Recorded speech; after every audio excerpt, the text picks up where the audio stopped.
Think about the most vicious, unforgiving comments you've scrolled past today.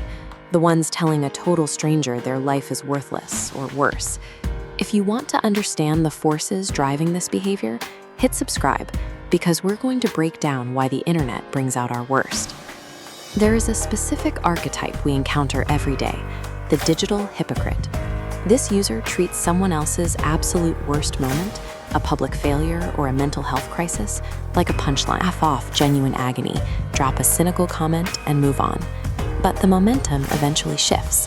This exact same user trips up, posts the wrong thing, and finds themselves trapped in the crosshairs of a digital mob. Within hours, they are uploading a tearful apology video. They beg for the crowd to remember their humanity, demanding the exact grace they previously refused to give. This hypocrisy often stems from a disconnect between our biological empathy and the digital architecture we inhabit. Our brains were never designed to process human connection through a glowing rectangle. To understand this disconnect, we have to look at your physical environment. When you scroll through a feed, you are typically safe and comfortable. Psychologists call this a cold state. You are emotionally neutral and physically at ease. When you see a video of someone in a hot state, experiencing panic, despair, or trauma, your brain struggles to bridge the gap. Sitting in your cold state, your biological hardware fails to simulate the depth of their distress. Without that physical simulation of pain, your mind takes a shortcut. It strips the humanity away from the victim, reducing their agony to a consumable piece of content. This technical report details the online disinhibition effect. It identifies the specific environmental factors that systematically strip away the social inhibitions that keep us polite in person. In the physical world, your empathetic feedback loop is triggered by seeing a face or hearing a voice crack. The internet provides invisibility, severing that loop and allowing you to remain detached from the consequences of your words. Asynchronicity adds another layer of detachment. You can drop a toxic comment and immediately leave the platform. It is a form of emotional hit and run that frees the attacker from witnessing the fallout. You might expect people who have survived hardships to be the most understanding. However, the paradox of experience suggests the opposite is often true. Over time, the memory of how intense a trauma actually felt begins to fade, while the memory of surviving it remains sharp.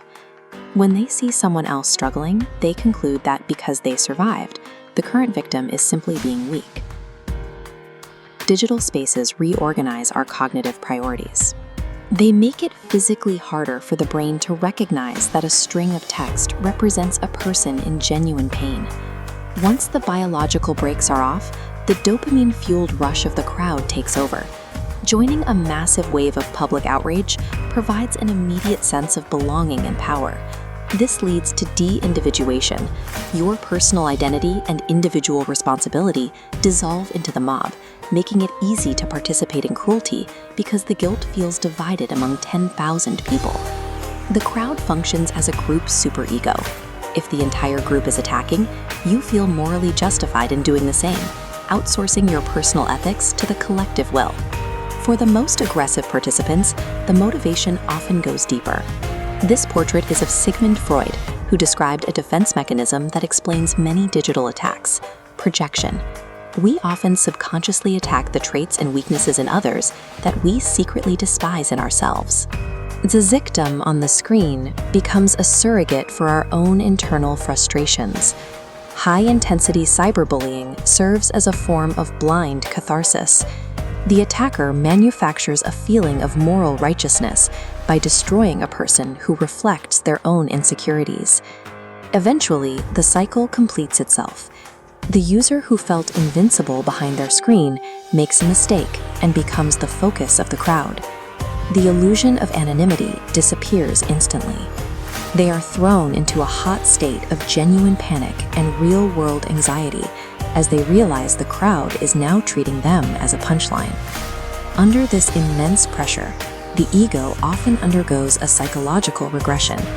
They revert to a childlike state, begging for mercy from an unforgiving mob that has long since abandoned its own empathy. This cycle erodes the cultural philosophy of tepa salira, putting oneself in another's shoes. It replaces self-reflection with a reactionary, algorithmically driven need to judge. Digital empathy functions as a practiced skill. It requires a deliberate cognitive effort to bypass the interface and reconnect with the human being on the other side of the glass.